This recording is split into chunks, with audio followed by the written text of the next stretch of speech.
Vítajte. Dnes sa ponoríme do ochorenia, ktoré tak trochu záhadne spája jeden veľmi bežný kožný problém s komplexnou a často aj bolestivou artritídou. Psoriázu pozná veľa ľudí ako ochorenie kože.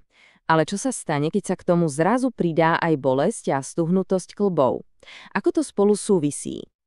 No a presne toto spojenie má svoje meno. Psoriatická artritída alebo skrátene PSA. Je to stav, kedy sa vlastný imunitný systém tela, tak povediac, pomýli a začne útočiť na úplne zdravé tkanivá. A to nie len v koži, ale aj v kloboch. A teraz pozor, toto vôbec nie je nejaká rarita. Hovoríme tu o tom, že takmer tretina ľudí s psoriázou, teda až 30%, nakoniec začne bojovať aj s psoriatickou artritídou. A práve preto je absolútne kľúčové toto ochorenie pochopiť a hlavne ho včas rozpoznať. Môže to totiž urobiť obrovský rozdiel v kvalite života. Takže poďme sa na to pozrieť pekne zblízka.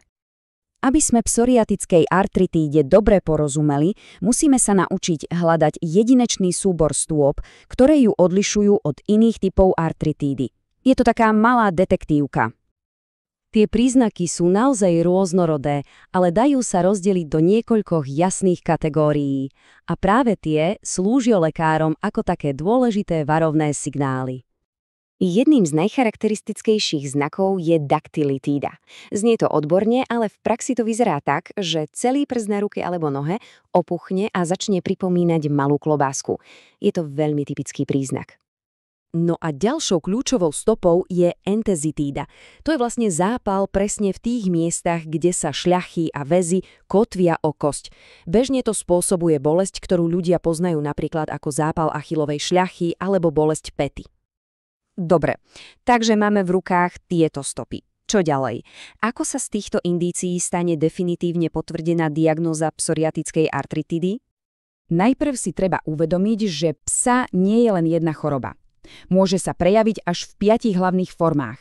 Od tých miernejších, ktoré postihujú len pár kĺbov, až po tie naozaj zriedkavé a veľmi deštruktívne typy. A tento graf nám to ukazuje úplne jasne. Vidíme, že drvivú väčšinu, dokopy až 80% všetkých prípadov, tvoria dva hlavné typy. Oligoartikulárna a polyartikulárna forma. Samotná diagnostika je tak trochu detektívna práca. Lekári využívajú kombináciu všetkého, od fyzického vyšetrenia cez špecifické krvné testy až po moderné zobrazovacie metódy ako ultrazvuk či magnetická rezonancia. To všetko im pomáha vidieť, čo presne sa v tele deje. Keď je diagnóza potvrdená, prichádza na rad liečba.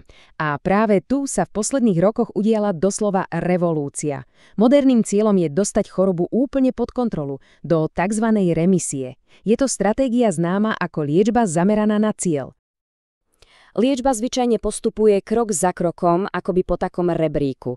Začína sa s konvenčnými terapiami a ak je to potrebné, postupne sa prechádza k cielenejším a modernejším liekom. A práve tu vidíme ten najväčší posun vpred. Zatiaľ čo konvenčné lieky tlmia imunitný systém skôr všeobecne, moderná biologická liečba funguje ako presne cielená strela. Zameriava sa len na konkrétne molekuly, ktoré spôsobujú zápal. A práve toto prinieslo absolútnu revolúciu v zvládaní ťažkých foriem PSA. Ale efektívne zvládanie psoriatickej artritídy si vyžaduje viac než len lieky. Je to o komplexnom, holistickom prístupe ku každodennému životu. A to znamená spojiť viacero vecí. Fyzioterapiu na udržanie pohyblivosti, kontrolu hmotnosti na odľahčenie kĺbov a tiež psychologickú podporu, ktorá pomáha zvládať psychickú záťaž spojenú s chronickým ochorením. A výsledok? Ten je naozaj povzbudivý. Vďaka moderným medicínskym postupom a tomuto komplexnému prístupu majú dnes ľudia z PSA reálnou šancu na úplne normálny a aktívny život.